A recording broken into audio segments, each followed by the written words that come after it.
전하리.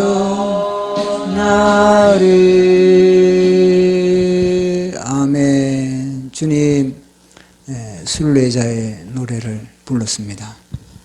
주님, 늘 우리가 순례자의 그런 영성을 우리 속에 소유할 수 있는 우리의 신앙이 되게 하여 주시옵소서. 감사 영광 돌리며 예수님 이름으로 기도드려옵나이다. 아멘.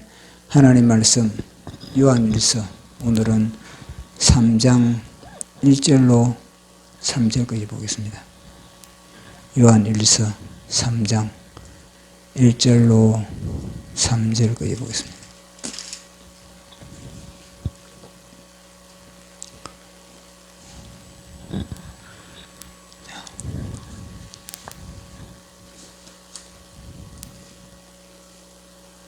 자, 우리 같이 합독하도록 하겠습니다. 시작. 보라, 아버지께서 어떠한 사랑을 우리에게 베푸사 하나님의 자녀라 일컬음을 받게 하시는가. 우리가 그러하도다. 그러므로 세상이 우리를 알지 못하면 그들을 알지 못함이니라. 사랑하는 자들아, 우리가 지금은 하나님의 자녀라. 어떻게 될는지 아직 나타나지 아니하였나니 그가 나타나시면 우리가 그와 같은 줄을 아는 것은 그의 참모습 그대로 볼 것이기 때문이니라. 주를 향하여 이 소망을 가진 자마다 그의 깨끗하심과 같이 자기를 깨끗하게 하느니라. 아멘. 기도하겠습니다. 성삼일체 하나님 아버지, 오늘도 이 공간에 우리와 함께 하심을 감사합니다. 주님, 오늘도 이 시간에 우리 각 사람을 성령 하나님의 인도함을 받게 하여 주시고 성령 하나님의 기름 부으신 바 가운데 말씀을 들을 때 우리 속에 말씀의 깨달음이 있게 하여 주시고 말씀이 창세기부터 계시록까지 말씀이 상합되고 연결되고 힘줄이 붙고 뼈가 조성되고 말씀이 하나님의 군대로 우리 속에서 일어나게 하여 주시옵소서. 또 말씀을 전하는 제 자신도 온전하게 성령의 불이 되게 하여 주시고 성령의 통로로서 사용하여 주시옵소서. 이 공간에 주님의 보혈로서 끊임없이 덮어주시고 성령의 불로서 호위하여 주시옵소서. 이 모든 것 감사 영광 돌리며 예수님 이름으로 기도드려옵나이다. 아멘. 성경을 읽다 보면은 갑자기 하나님의 말씀이 글자가 아주 크게 와닿을 때가 있습니다. 그 글자가 다른 때보다 그런 의미가 다시 와닿을 때가 있습니다. 그것이 뭐 항상 그러면은 얼마나 좋겠습니까? 그게 아니고 또 읽는 순간에 그럴 때면 또 어떻게 얼마나 좋겠습니까? 그게 아니고 읽고 또 읽고 또 읽고 이렇게 했을 때 이제 그 단어가 마치 살아있는 단어로 그렇게 완전히 마치 손을 들듯이 저를 봐달라고 글자가 손을 들듯이 저를 봐달라고 이렇게 손을 드는 그런 느낌을 받게 됩니다. 특히 저는 그걸 많이 느끼는데 엘리사가 이제 전쟁터에 나갔을 때 뭐냐면은 상대와 적과 싸우면서 우리가 이겼느냐 그렇게 너 예언 좀 하라 이렇게 하니까 엘리사가 하는 말이 내 지금 기분이 왕을 늘 쳐다보면 하나님도 믿지도 않고 믿음도 전혀 없고 보니까 엉망진창 개판인데 내 예언할 마음이 하나도 없다는 겁니다. 내 당신하고 상대할 마음이 없는데 내 마음이 너무너무나 지금 다운되어 있다. 그런데 내가 예언을 하려면은 그저 아무 때나 당신 예언하라 그런다고 예언이 나오는 것도 아니고 뭐냐 내 마음을 좀 풀어달라. 뭐냐 수금을 가져와가지고 내 마음을 이제 찬양을 통해서 내 마음이 풀리면은 그때 나는 하나님과 그래 지금 뭐냐면은 공중권세가 이 공중청이고 이 하나님이다 보면 이 엘리사하고 지금 관계가 지금 뭐냐면 답답한 겁니다. 엘리사의 마음이. 그런데 이제 찬양의 악보가 다 흘러나오니까 엘리사의 마음이 아주 누러지는 겁니다. 우리 찬양을 부를 때 그러거든요. 우리가 찬양을 부를 때 찬양 가사와 함께 저는 그 가사를 통해서 제 마음이 다시 영감이 이렇게 아주 막 팔뚝팔뚝 뛰는 그런 느낌이 많이 받을 때가 있는 겁니다. 그처럼 찬양을 받을 때도 마찬가지고 오늘 이 말씀도 보니까 그런 겁니다. 맨 처음에 보니까 단어가 뭐냐면 보라. 이 단어가 아주 크게 와닿는 겁니다. 보라. 뭘 봐야 되겠습니까? 보라 그러면 우리는요, 예수 그리스도. 보라 그러면 우리는 딱 보자마자, 지금 사도 이 요한은 아주 충만한 가운데서 이 편지를 받는 그들에게 너희들 단대 보심하라는 겁니다. 단대 보심하고 오직 예수 그리스도를 보라는 겁니다. 그 예수 그리스도를 보라 그러면서 사도 요한은 딱 두 가지를 이야기하고 있습니다. 그 두 가지를 이야기하는 게 자체가 뭐냐면은 두 가지만 중요한 것이 아니라 생략해가지고 딱 두 가지만 이야기를 하는 겁니다. 첫째는 뭐냐면요, 주님의 십자가와 나중에는요, 이 새 예루살렘이에요. 자, 첫 번째 우리가 읽어보도록 하겠습니다.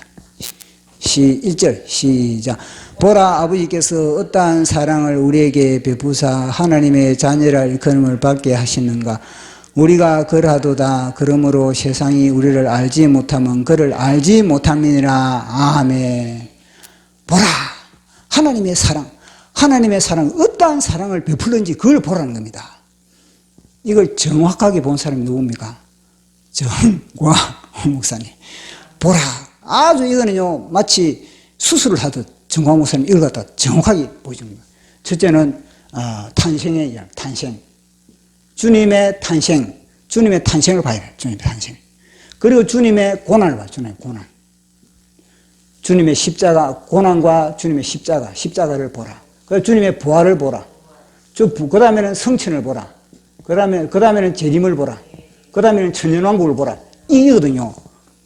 이걸 갖다가 정광 목사님은 정확하게 다 구분을 해가지고 요리를 딱, 마치 각을 딱 따가지고 우리인데 말씀을 딱 제공해주는 겁니다.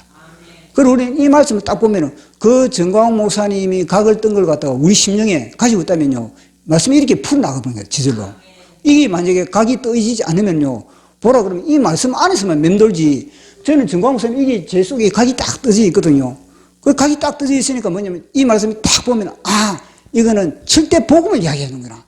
보라, 어떻게 하나님의 사랑이 우리를 위하여서 그렇게 사랑을 베풀었는지. 그것은 뭐냐면요, 이 7가지 사랑을 베풀었다는 거예요.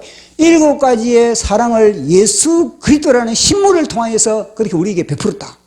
보통 사랑이라는 거자는, 이 사랑이라는 거자 추상명사이지 않습니까? 그러면 하나님은 사랑이시다. 그러면 사람들은 하나님은 사랑이시다. 그러면 추상명사로 와닿는 겁니다.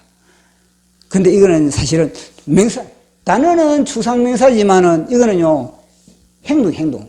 동사로 봐요, 동사로. 하나님의 행동하심, 하나님의 역사하심을 갖다가 봐야 되는 겁니다. 그래서 하나님의 사랑이시다. 그러면 우리는요, 7가지를 갖다가, 이 7가지가 딱 구슬처럼, 정광 목사님이 껴준 구슬처럼, 이 구슬이 우리 속에서 아닙니까? 반짝반짝 빛나야 되는, 빛나야 돼요. 1단계가 되는 사람이 어디 있겠습니까? 사실 받은 사람이 하나님은 사랑이시다. 이러면 추상명사로 봐. 사랑이다. 그러면 막연하게 추상명사로 잘 잡히지 않는 그런 생각을 가지고 있거든요. 그러나 정광 목사님의 메시지가 말씀이 우리 속에 들어가 있는 사람들은요, 하나님은 사랑이다. 그러면요, 7가지 구슬이 우리 속에서 빛을 발해요. 빛을. 그러면은 이 단어가 굉장한 힘을 발휘할 수 있는 거야. 굉장한 능력을 발휘해요. 만약에 이 단어가 7가지 구슬이 안 깨져 있고 각자가 만약에 이렇게 있다면 그 보석이 무슨 빛을 발휘하겠습니까? 보석 하나하나는 다 존귀하죠. 그러나 그 하나하나가 7가지를 딱 깨어버리면 성령의 줄로서 7가지를 딱 깨어버리면 엄청난 가치가 있는 겁니다. 하나의 가치보다 몇 백배의 몇 천배의 그 가치가 그렇게 반짝반짝 빛날 수가 있는 겁니다. 그래서 우리는 하나님의 그 어떠한 사랑, 이 사도 요한이 어떠한 사랑으로, 하나님은 어떠한 사랑으로 우리에게 베풀었는지 그에 대해서 너희들이 좀 알기를 원한다. 그걸 갖다 우리한테 이야기해 주는 겁니다. 이 사랑만 우리에게 들어있다면 사실은 세상에 막 어떤 유혹도 우리가 이길 수 있는 것이고, 세상의 어떤 시련과 역경과 환난과 고통도 감당할 수 있는 그런 힘이, 왜냐? 내 세상에 어떤 보석이, 그 보석의 가치를 발휘하면 얼마나 발휘하겠습니까? 이거보다 더 존귀한 보석, 이거보다 더 영원한 보석이 어디 있겠습니까? 세상과 바꾸지 않는 겁니다. 그래서 너희들은 이 7가지를 보라. 이 사랑을, 하나님의 사랑을 보라. 이 7가지 반짝이는 보석을 보라. 그러면서 이 사도 요한이 우리에게 이야기해 주고 있는 겁니다. 그것을 바로 단순히 7가지 보석만 던져주고, 그러면 자녀의 단계, 자녀의 단계로 우리가 갖다 성격식, 자녀의 단계로. 자녀의 단계 성격식으로 하는 자는 뭐냐? 예수 그리스도와 함께 완전 동급으로 우리를 갖다가 그렇게 완전히 이 마귀의 밥이 돼가지고 마귀의 짓밟힘 속에서 신음하는 우리를 예수 그리스도의 동격으로 그렇게 올려버렸다는 겁니다. 그에 대한 예수 그리스도의 사랑은 우리 예수 그리스도의 사랑이 십자가에 낮아지기 때문에 우리를 갖다 그렇게 시소 올리로, 이 시소 올리지 않습니까? 우리 예수님이 시소 밑에 탁 띄므로 말미암아 우리는 그 반대편의 시소에서 우리는 점프의 성취를 해요. 점프의 성취를 해가지고 우리는 하늘 보좌에 앉아있다. 사도 바울은 그렇게 이야기를 하고 있거든요. 이미 사실은 우리를 영화롭게 했다는 것 자체는 우리는 하늘 보좌 위에 앉아있다. 이거 아니겠습니까? 근데 이걸 갖다가 이제는 사도 요한은 무슨 말을 하냐면요. 이걸 갖다가 너희들이 다 부여잡아야 된다. 부여잡아야 돼. 이걸. 왜 사람들이 그렇게 실족하고 왜 사람들이 죄를 짓느냐? 왜 사람들이 유혹을 당하고 쉽게 넘어지고 그렇게 하느냐? 그것은 다른 말에 이걸 못 잡고 이래. 사람들이 뭐냐면 요거. 정광 목사님 늘 얘기해. 새 예루살렘, 이 예루살렘을 놓쳐버리면 세상 천하 누구든지 다 넘어질 수밖에 없다 그러지 않습니까? 다 사람들이 실종하는 사람들이 다 뭐냐면요. 이 새 예루살렘을 놓쳐버리기 때문입니다. 새 예루살렘을 놓쳐버렸다 그러면 무엇입니까? 이 현상, 우리 눈에 보이는 현상뿐만 아니라 이 현실 세계에 눈이 뺏겨버렸다. 마치 다윗이 바세바에게 눈독이 들어간 거와 마찬가지로 바세바가 그 순간에 새 예루살렘을 놓쳐버린 겁니다. 새 예루살렘을 놓쳐버리니까 결국은 여기 빠져버린 겁니다. 그래서 오늘도 사도 요한이 우리에게 너희들이 새 예루살렘을 놓치면 안 된다. 그렇게 이야기를 하고 있는 겁니다. 자, 우리 2절 같이 읽어보도록 하겠습니다. 시작. 사랑하는 자들아, 우리가 지금까지 하나님의 자녀라 장래에 어떻게 될는지 아직 나타나지 아니하였으나 그가 나타나시면 우리가 그와 같은 줄을 아는 것은 그의 참모습 그대로 볼 것이기 때문이니. 아멘. 보십시오. 장래에 어떻게 될는지 아직 나타나지 아니하였으나 그가 나타나면, 아직 나타나지 않았지만 요걸 봐라. 나타난 걸 이걸 갖다가 지금은 내가 나타나지 않았지만 그렇다고 지금의 현상 그게 다가 아니고 뭐냐, 장래 주님이 나타나실 때 그때 우리가 그의 모습으로 관다. 그렇게 이야기를 하고. 그래서 이걸 안 놓친 사람이 이제 뭐냐면 자기를 끊임없이 정화시킨, 끊임없이 회개. 정광훈 목사님의 기도의 80%는 회개다 그랬습니까? 보십시오. 그는 자기를 끊임없이 정화하는 겁니다. 회개가 얼마나 소중하다는 것을 알고 있는 겁니다. 그런데 우리는 뭐 회개하는 것 자체를 예사로 생각하지 않겠습니까?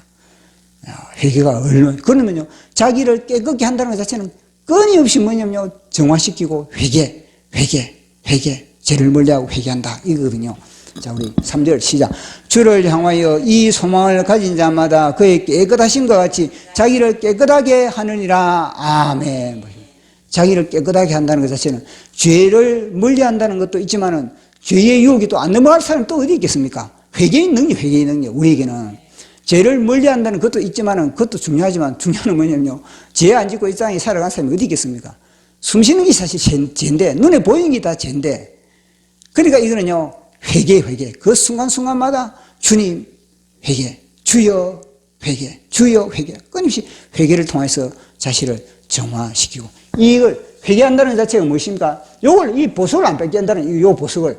이 보석을 갖다가, 이 보석에 보십시오. 이 보석도 늘 뭐냐면요, 눈물로 닦아야 돼요. 회개의 눈물로 다 닦아야 돼요. 회개로서. 그렇지 않으면 이 때가 묻히고, 욕심의 때가 묻히고, 근심의 때가 묻히고, 불신의 때가 묻히고, 의심의 때가 묻히고, 완전히 분노의 때가 묻히고, 다 이 때가 묻히면 아무리 보석이라도 그 보석의 때가 묻히면 그거 무슨 가치를 발휘할 수 있겠습니까? 그래서 늘 뭐냐면요, 영롱하게 회개를 통해서 늘 영롱한, 그 정광 목사님 입을 통해서 늘 영롱한 메시지가 있어요. 영롱한. 왜 정광 목사님 메시지 매력이 있습니까? 영롱하기 때문에. 다시 들어도 영롱한 겁니다. 그냥 다른 사람의 메시지는 뭐냐면요, 함 들으면 식상한 거. 뭔가 새로운 것이었거든요. 근데 보석이 반짝반짝 따니까 정광 목사님의 입에서 나오는 말씀은 보석. 그 보석이 영롱하니까 뭐냐면요, 다 은혜를 받고 다 아멘하고 그 말씀이 능력 있고 가치가 있는 겁니다. 그래서 늘 우리 오늘 이 말씀처럼 7가지 이 보석을 갖다가 이걸 갖다가 성령의 줄로 꿰매가지고 우리 심령에 반짝이는 것을 이걸 빼앗기지 말자. 회개를 통해서 끊임없이 이걸 갖다가 닦고 그러면 그게 이제 능력이 되지 않겠습니까? 그래서 제가 서명을 받으면서 아니 서명을 받는데 이 선글라스를 끼면 안 되거든요. 선글라스는. 왜냐면 상대방이 햇빛에 물론 햇빛에 내 눈을 보호하기 위해서 선글라스를 낄 수도 있습니다.